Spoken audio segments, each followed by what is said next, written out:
Oh my goodness. Yo, when y'all get inside of here, that's crazy. Give me 1 second, I'll get back to you. I gotta finish this.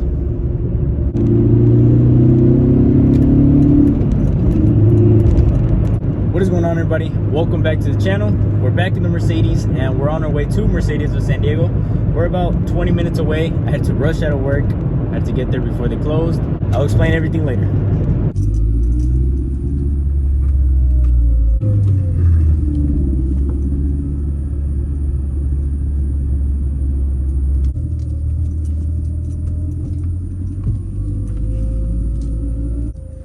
All right, we're here. Give you guys an update in a bit.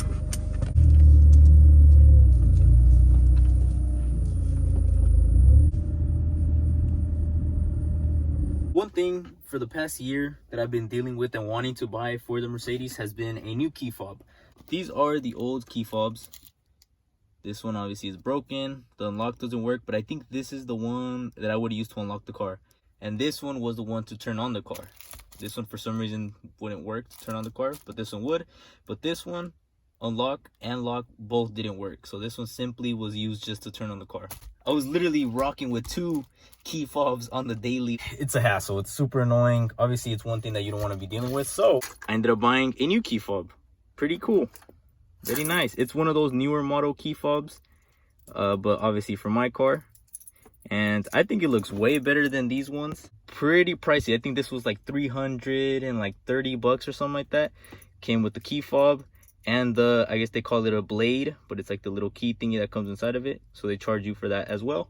I think they program it just with your VIN. So all I had to do was pick it up and bam, we got ourselves a new key fob, which is very cool. Any of you guys that have a W203, C230, I guess whatever year, these key fobs, they tend to break a lot. As you can see, this one was already cracking, but this one just simply didn't work at all. I think it's a pretty cool upgrade to just go ahead and buy this one, pick this one up. Even if your key fobs are still working, I think this one's a pretty cool key fob.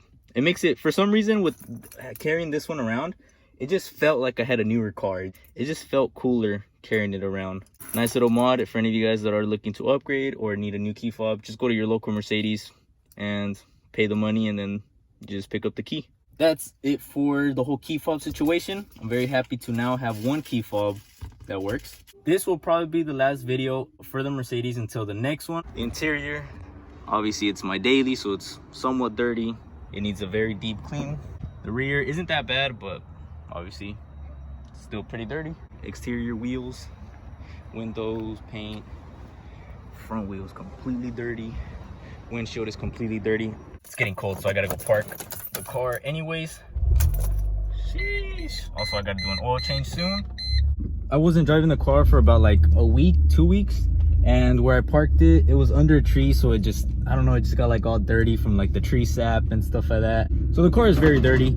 So the next video that I film will probably just be a complete, I don't want to say a detail, but just like a deep clean of the entire car, get it ready to take some pictures, post it up for sale. I'm not gonna lie, I was getting a bit of cold feet selling this car. I was watching a documentary this week about Nipsey Hussle, and he was talking about this one car that he had before he like made it in the music industry.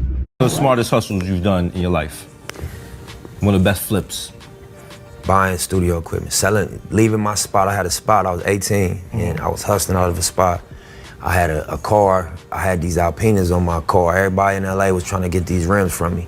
All the niggas I was hustling was like, that was BMW rims. You ever see the Alpina BMW? Turning into a Connect a little bit, and I'm like 18, and I was like, I'm about to go head first into the game, or I'm about to fuck with this music, because I got a couple dollars I can invest. And I talk about it on the record, on the album called Loaded Bases. Okay. You know, I was sitting on my Lincoln, I started thinking, I'm talking about that car. And basically I hit one of my boys, D-Mac, who been asking me about the car. And I'm like, man, we still wanna buy? He like, yep. I'm like, you ready right now? He pulled up on me with a bag of money, sold him the car, went to the Guitar Center, bought my equipment. And I was a rapper after that. He felt like he could take that money out, invest it in himself, see if he could buy his equipment and do all that stuff. And it paid off. And that's kind of the position that I'm in right now. I'm ready to like move on, take my money out this car and invest it into other things that I gotta do. And that's kind of like the mentality that I have right now. I took that kind of like as a sign to just be like, yep, you know what, just move away, just walk away from this car, sell it, try to get as much money as I can out of it so that I can invest it into other things that I want to do. Just little decisions that I want to make right now. But I guess that's it for today's video. I hope you guys enjoyed it. If you did, drop a like, comment, subscribe, do all that great stuff. Stay tuned for the video next week. Hopefully it'll be like one of those satisfying 30-minute detail videos. I like watching those, so that's why I kind of want to film a video like that. So hopefully everything goes to plan. But that's it. I'll see you on the next video. God bless. Chale ganitas.